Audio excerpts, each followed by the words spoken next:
মন্দির শুকানো তলে আপনার বলিদান। জুলাই গণ অভ্যুত্থান কি কেবল সরকার পরিবর্তনের আন্দোলন ছিল, নাকি এটি ছিল রাষ্ট্র কাঠামো বদলে দেওয়ার এক গভীর দাবি?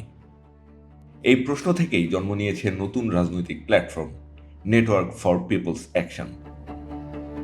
জুলাই গণ অভ্যুত্থানে সক্রিয়ভাবে অংশ নেওয়া বাম ও মধ্যপন্থী মতাদর্শের তরুণদের উদ্যোগে আত্মপ্রকাশ করেছে নতুন এই রাজনৈতিক প্ল্যাটফর্ম। শুক্রবার বিকেলে রাজধানীর কেন্দ্রীয় শহীদ মিনারে আনুষ্ঠানিকভাবে যাত্রা শুরু করে এনপিএ। এই আত্মপ্রকাশের মধ্য দিয়ে ঘোষণা করা হয় ৩ জন মুখপাত্র এবং ১০১ সদস্যের কেন্দ্রীয় কাউন্সিল। এনপিএর ৩ মুখপাত্র হলেন লেখক ও অ্যাক্টিভিস্ট ফেরদৌস আরা রুমি, লেখক ও অ্যাক্টিভিস্ট মইনুল ইসলাম তুহিন এবং বৈষম্য বিরোধী ছাত্র আন্দোলনের সাবেক সমন্বয়ক ও ছাত্র ইউনিয়নের নেত্রী নাজিফা জান্নাত। মুখপাত্র ও কাউন্সিল সদস্যদের নাম ঘোষণা করেন কাউন্সিল সদস্য মীর হুজাইফা আল মামদুহ। এনপিএর কাউন্সিলে রয়েছেন জাতীয় নাগরিক পার্টি এনসিপি থেকে পদত্যাগকারী 4 জন গুরুত্বপূর্ণ নেতা। তাদের মধ্যে আছেন সাবেক যুগ্ম আহ্বায়ক অনিক রায়, সাবেক যুগ্ম সদস্য সচিব তুহিন খান, কালচারাল সেলের সাবেক উপপ্রধান নীলিমা দোলা এবং সাবেক সদস্য ইমতিয়াজ নাদভি। এছাড়াও কাউন্সিলে রয়েছেন বিশ্ববিদ্যালয়ের শিক্ষক, শ্রমিক আন্দোলনের সংগঠক, ছাত্র ইউনিয়ন ও বৈষম্য বিরোধী আন্দোলনের পরিচিত মুখেরা।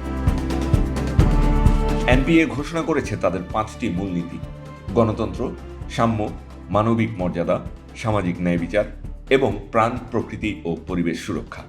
এই 5 নীতিকে কেন্দ্র করেই তারা নতুন রাজনৈতিক পরিসর নির্মাণ করতে চায়। ঘোষণাপত্রে বলা হয়, জুলাই আমাদের সামনে রাষ্ট্র ও নাগরিকের সম্পর্কের মৌলিক প্রশ্নটি উন্মোচন করে দিয়েছে। জুলাই ছিল না কেবল শাসক পরিবর্তনের ঘোষণা, এটি ছিল ফ্যাসিবাদী রাষ্ট্র কাঠামো ভেঙে রাষ্ট্র সরকারের মধ্য দিয়ে একটি প্রকৃত গণতান্ত্রিক ব্যবস্থা প্রতিষ্ঠার আকাঙ্ক্ষা। কিন্তু 1.5 বছর পর এসে অন্তর্বর্তী সরকারের সংস্কার উদ্যোগ সত্ত্বেও বাস্তবতা হয়ে উঠেছে হতাশাজনক। ঘোষণাপত্রে অভিযোগ করা হয়, পুরনো রাজনৈতিক বন্দোবস্তের ভাষা ও চর্চা আবারও ফিরে আসছে। সংখ্যাগরিষ্ঠতাবাদের নামে সংখ্যালঘু, নারী ও প্রান্তিক জনগোষ্ঠীর কণ্ঠ উপেক্ষিত হচ্ছে। রাষ্ট্রীয় সহিংসতা থামেনি।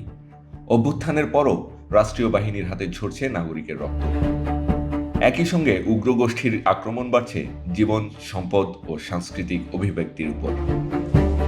এই বাস্তবতায় এনপিএ বলছে, বাংলাদেশে প্রয়োজন এমন একটি রাজনৈতিক প্ল্যাটফর্ম যার গণতন্ত্রকে কেবল স্লোগানে নয়, প্রাতিষ্ঠানিক ও বাস্তব রূপ দিতে চায়, যারা নাগরিকের অধিকারকে কেন্দ্র করে নতুন রাজনৈতিক পরিষদ গড়ে তুলবে।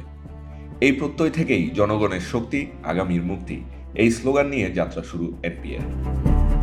অনুষ্ঠানের শেষ পর্যায়ে জানানো হয়, আগামী সপ্তাহের মধ্যেই সংবাদ সম্মেলনের মাধ্যমে এনপিএর পরবর্তী কর্মসূচি ঘোষণা করা হবে। কবি, চিন্তক, শ্রমিক নেতা, শিক্ষক ও সাংস্কৃতিক কর্মীদের উপস্থিতিতে মুক্তির মন্দির ও সোপানতলে গানটি সমবেত কণ্ঠে গাওয়ার মধ্য দিয়ে অনুষ্ঠানটি শেষ হয়। প্রশ্ন একটাই, এই নতুন প্ল্যাটফর্ম বাংলাদেশের রাজনীতিতে কি নতুন কোনো পথ দেখাতে পারবে? ফয়েজ মোহাম্মদ ইসমাইল, সাধারণ নিউজ।